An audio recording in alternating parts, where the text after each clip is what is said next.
There was a time when my voice was non-existent, because my honesty had the ability to bring out the sun onto everything that manifested in the dark.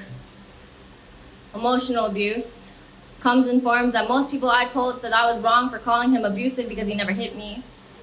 Forms that bang on the doors of my deepest fears even after the light switches off, making me question my self-worth. Torn down by bringing up my flaws that led me here. He yelled at my shadows, yet became comfortable standing in my light, casting his insecurities over mine. He convinced me that I was committed to being controlled, and that if I left, the self-hate would remain the same, so I'd still be the one to blame. You see, invisible chains still bruise brains. But publicly, no one takes abuse victims seriously unless it was all over her face. With every argument, my loyalty was questioned for impurities, like if I left, it was me who gave up, couldn't change, couldn't handle constructive criticism or a grown-up relationship. To him, the abuse was normal. Grabbing my integrity by my neck was the way to construct my obedience. Destructive behavior to make my silence immediate.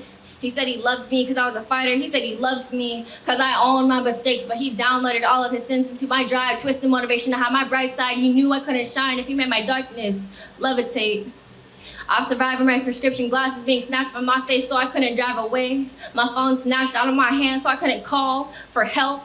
The coffee table flipped in my direction, furniture broken, clothes ripped to shreds, being locked in a basement, getting kicked out of bed, and the list goes on because leaving wasn't an option, because when the silence settles and my voice turns into a scripted recording, I become too ashamed to tell the real story because our story is never enough. Scared of being judged, weak, victim shamed, didn't try hard enough, shamed, can't keep a man shamed, divorced, shamed.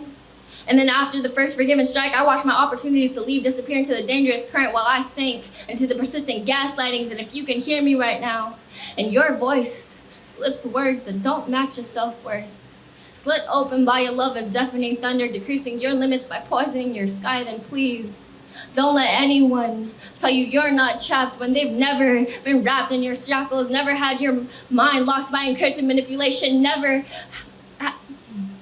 had to make you break down firewalls to make you think that if you leave, you become a vulnerability, because that's what these chains do until you break them.